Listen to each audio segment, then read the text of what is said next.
बिस्मिल्लाहिर्रहमानिर्रहीम।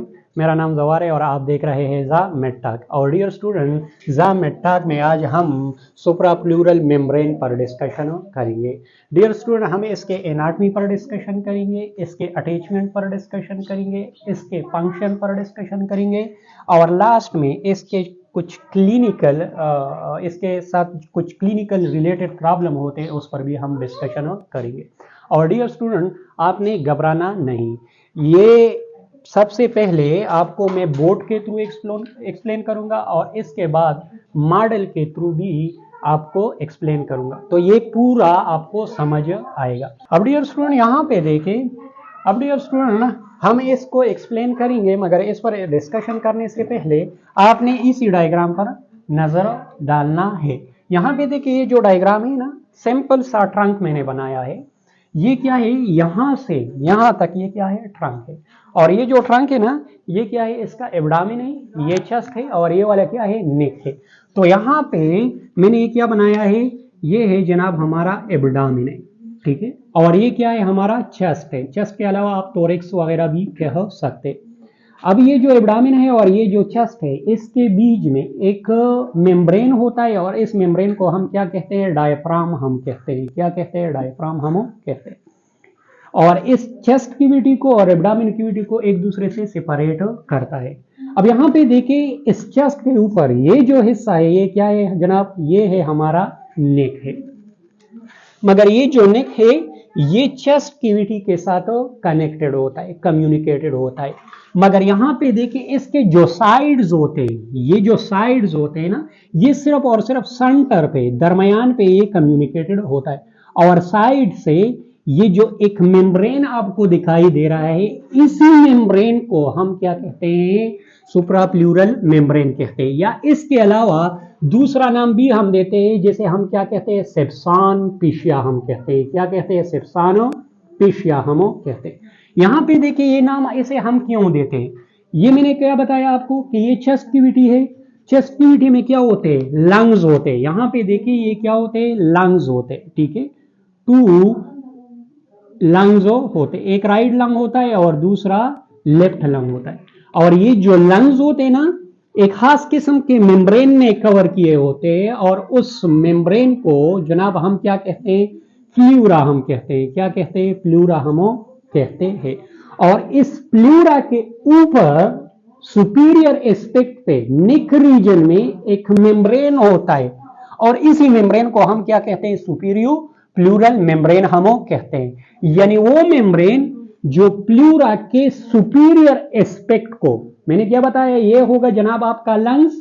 लंग्स के up side पे, आउटर साइड पे क्या होता है, प्लूरा होता है और प्लूरा के सुपीरियर एस्पेक्ट पे ये मेम्ब्रेन होता है। तो इसी वजह से हम क्या कहते हैं, सुपीरियर प्लूरल मेम्ब्रेन हम कहते हैं। अब डियर स्टूडेंट, इसके बाद ये जो डायग्राम है ना, इस पर आपने फोकस करना है। ये भी एक सिंपल सा डायग्राम है। यहाँ पे देखिए, ये क्या है, हमारा पोस्टीरियर एब्डामिन वाले और सारी थोरेसिक वाले, और इस पर क्या होते हैं, वर्टेब्रल कॉलम होते हैं। यहां से यहां तक ये क्या है, यहां से यहां तक टोटल 33 वर्टेब्रास होते हैं। और ये जो 33 वर्टेब्रा होते हैं ना, ये हम 4-5 ग्रुप्स में डिवाइड करते हैं। इसमें जो फर्स्ट 7 होते हैं, फर्स्ट 7 यानी 1 2 3 4 5 6 7, फर्स्ट 7 को हम क्या कहते हैं, सर्वाइकल हम कहते हैं। और इसके बाद हमारे पास क्या शुरू होता है, थोरेसिक शुरू होता है, थोरेसिक वर्टेब्रा शुरू होते हैं। तो ये क्या है जनाब, आपका है C7 यानी सर्वाइकल 7 वर्टेब्रा है। और ये इसके बाद क्या होता है, थोरेसिक 1 वर्टेब्रा होता है। अब जो जितने भी वर्टेब्रा होते हैं, उसके पास 3 प्रोसेसेस होते हैं। एक बैक साइड पर होता है, जिसे हम क्या कहते हैं, पोस्टीरियर या स्पाइनस प्रोसेस हम कहते हैं। और 2 लेटरल साइड्स पर होते हैं, जिसे हम क्या कहते हैं, ट्रांसवर्स प्रोसेसेस हम कहते हैं। उसे हम क्या कहते हैं, ट्रांसवर्स प्रोसेसेस हम कहते हैं। और ये क्या है, इंटीरियर है। और इंटीरियर पे हमारे पास क्या होगा, स्टर्नम होगा। क्या होगा, स्टर्नम होगा। और स्टर्नम बोन भी आप जानते हैं कि इसके 3 पार्ट्स होते हैं। सबसे ऊपर जो के होते हैं ना, उसे हम क्या कहते हैं, मिनिब्रियम स्टर्नाई हम कहते हैं।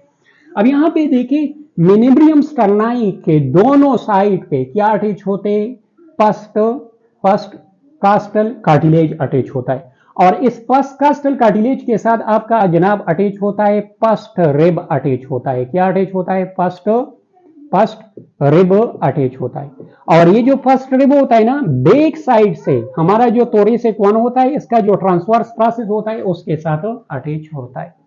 तो डियर स्टूडेंट, ये जो सेप्सान पेशिया होता है ना, ये कहां से अटैच होती है? हमारे पास जो पस्कास्टल कार्टिलेज का इनर बॉर्डर होता है इसके साथ अटैच होता है, और साथ में हमारा जो पस्ट रिब होता है इसका जो इनर बॉर्डर होता है, या जिसे हम मेडियल बॉर्डर भी कहते हैं, उसके साथ अटैच होते। और इसके जो फाइबर्स होते हैं ना, ये अपवर्ड और बैकवर्ड पास होते, और हमारा जो C7 वर्टेब्रा और इसका जो ट्रांसवर्स प्रोसेस होता है वहां तक जाते और उसके साथ अटैच होते। यहां पे एक दूसरे साइड पर भी, यहां पे देखिए, ये क्या है? हमारा पस्कास्टल कार्टिलेज है और इसका ये इनर बॉर्डर होते हैं, तो इसके कुछ फाइबर इसके साथ कनेक्टेड होते हैं, और इसके अलावा इसके कुछ फाइबर हमारे फर्स्ट रिब के इनर बॉर्डर के साथ कनेक्टेड होते हैं, और ये फाइबर अपवर्ड और बैकवर्ड पास होते हैं, और कहां तक रीच करता है? हमारा जो C7 वर्टेब्रा होता है और इसका जो ट्रांसवर्स प्रोसेस होते हैं वहां तक ये जाते हैं। तो डियर स्टूडेंट, अगर हम इसको गौर से देखें तो ये एक ट्राइंगुलर शेप स्ट्रक्चर बनाता है। क्या बनाता है? एक ट्राइंगुलर, यहां पे देखें, एक ट्राइंगुलर स्ट्रक्चर बनाता है। ये क्या है? ये एक ट्राइंगुलर स्ट्रक्चर बनाता है, और इस ट्राइंगुलर फोल्ड को, मेम्ब्रेन को हम क्या कहते हैं? सुप्राप्लूरल मेम्ब्रेन हम कहते हैं। अब डियर स्टूडेंट, अगर हम इसके अटैचमेंट की बात करें, तो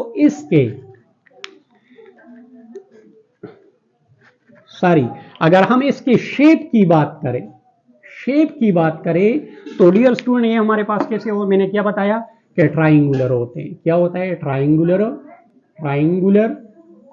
होते हैं। अब जबकि ये ट्राइंगुलर होते हैं तो इसके दो पार्ट्स होते हैं। एक ये वाला ब्रॉड हिस्सा होता है जिसे हम क्या कहते हैं? बेस हम कहते हैं। और एक क्या होता है? एक नैरो पार्ट होता है जिसे हम क्या कहते हैं? जिसे हम एपेक्स कहते हैं।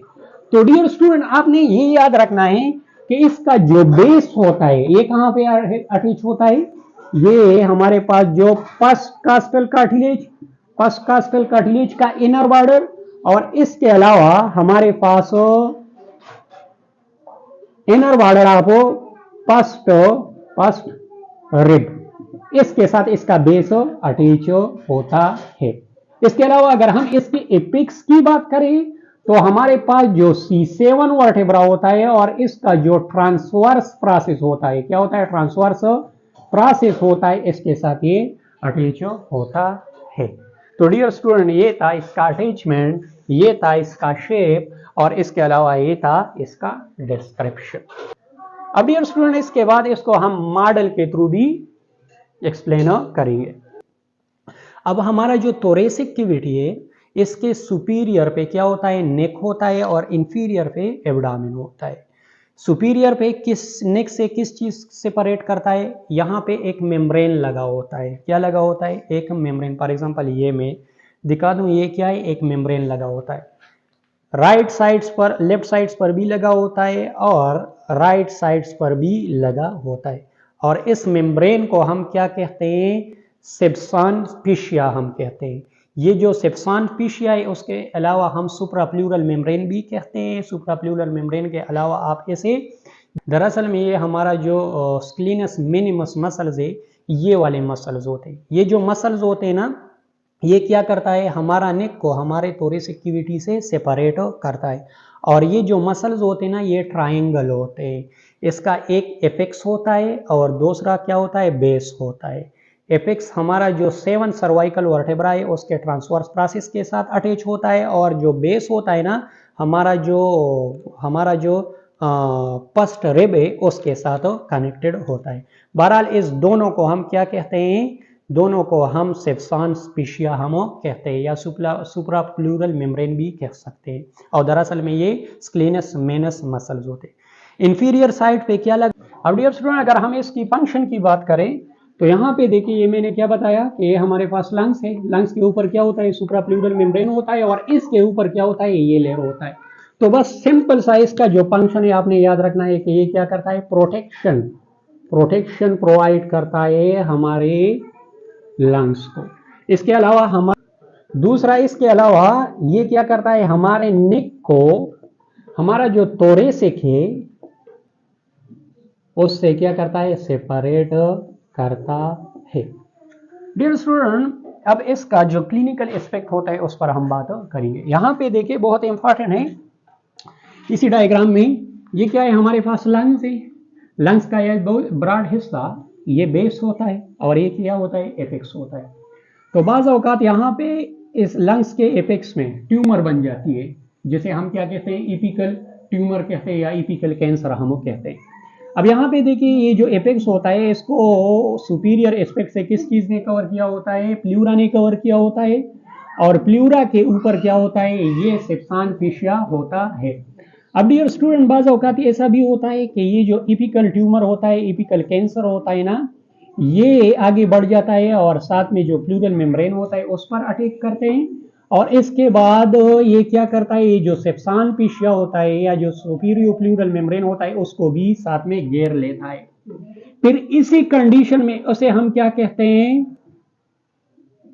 पेनकास्ट ट्यूमर हम कहेंगे। डियर स्टूडेंट, इसके अलावा इसमें एक और कंडीशन, इसके साथ एक और कंडीशन भी रिलेटेड होता है। ये क्या है जनाब, हमारा क्लीविकल बोन है, और आप जानते हैं कि क्लीविकल बोन के साथ एक वेन कनेक्टेड होता है जिसे हम क्या कहते हैं, सबक्लीवियन वेन कहते हैं। तो बाज़ औकात किसी खास पर्पस के लिए हम इसमें क्या करता है, एक आईवी लाइन पास करते हैं। तो बाज़ औकात ऐसा भी होता है कि हम जब इस सबक्लीवियन वेन में आईवी लाइन पास करते हैं ना, तो क्या होता है, आईवी लाइन की बजाय ये जो आईवी लाइन होता है, इसका जो नीडल होता है वो कहाँ पे चला जाता है, इस मेम्ब्रेन में चला जाता है। इस मेम्ब्रेन को ये क्रॉस करता है, फिर प्लूरा में पास होता है, और फिर इसके बाद कहाँ पे, लंग्स का जो एपेक्स होता है उसको पंचर करता है।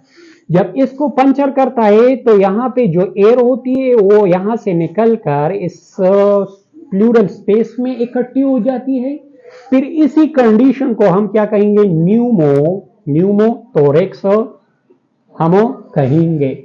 और डियर स्टूडेंट, ये जो न्यूमोथोरेक्स है ना, ये मेडिकल प्रोसीजर के वजह से प्रोड्यूस हुआ है। तो फिर इसी कंडीशन को हम क्या कहेंगे, एट्रोजेनिक हम कहेंगे।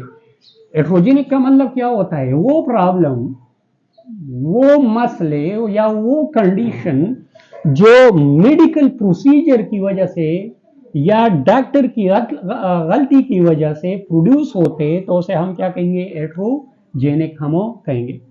डियर स्टूडेंट, इसके अलावा कभी कभार ऐसा भी होता है कि ये क्या है, हमारा क्या है, लंग्स का, इसी डायग्राम में आप देख सकते हैं ये क्या है, लंग्स का एपेक्स है। और आपको ये भी बताता चलूं कि लंग्स का जो एपेक्स होता है ना, वो चेस्ट कैविटी के अंदर नहीं होता, वो नेक रीजन में होता है। ये क्या है, हमारा क्लीविकल बोन है, इससे 2 सेंटीमीटर ये एबाव होता है। अब यहाँ पे इसका कोई खास प्रोटेक्शन नहीं होता। अगर हम लंग्स की यहाँ पे चेस्ट कैविटी में बात करें तो यहाँ पे एक केज है, बोनी केज है, ये क्या करता है, बोन इसको प्रोटेक्ट करता है, मगर यहाँ पे एपेक्स पर कोई बोन वगैरह कवरेज नहीं होता।